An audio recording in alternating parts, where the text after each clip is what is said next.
अस्सलाम वालेकुम। आज मैं आपके साथ जो रेसिपी शेयर करूंगी वो है मुर्गी की यखनी।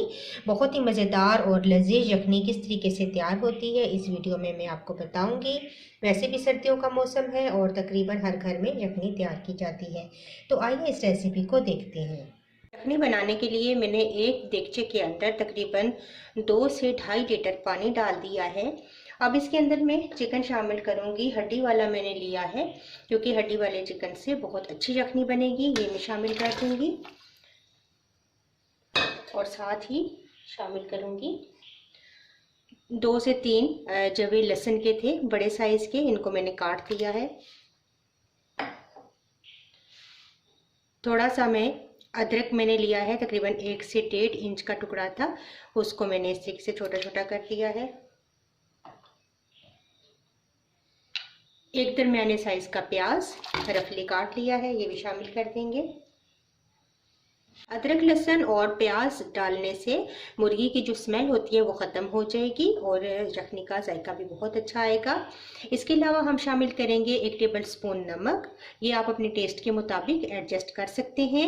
1 टीस्पून मैंने सफ़ेद ज़ीरा लिया है, 1/2 टीस्पून हल्दी, 1/2 टीस्पून ही मैंने कुटी हुई काली मिर्चें ली हैं।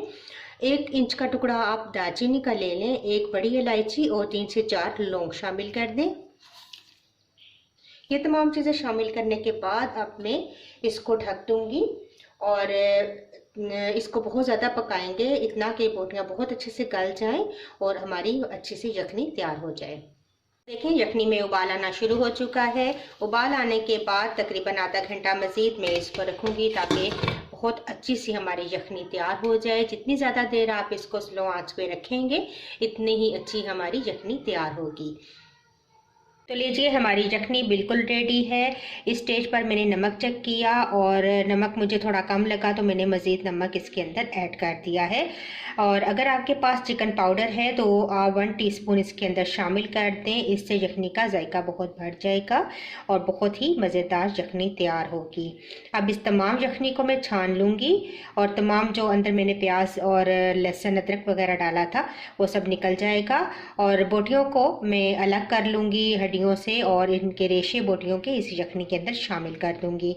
तो मैं ये तमाम काम करके इसको डिश आउट करती हूँ, फिर आपसे मिलती हूँ। लीजिए यखनी बिल्कुल रेडी है, बहुत ही मज़ेदार लजीज यखनी तैयार हुई है। बोटियों के रेशे करके मैंने इस यखनी के अंदर ही शामिल कर दिए हैं। अगर आपको ये मेरी रेसिपी अच्छी लगती है तो मेरी वीडियो को ज़रूर लाइक कीजिएगा। इंशाल्लाह एक नई वीडियो के साथ दोबारा हाजिर होंगी। अल्लाह हाफिज़।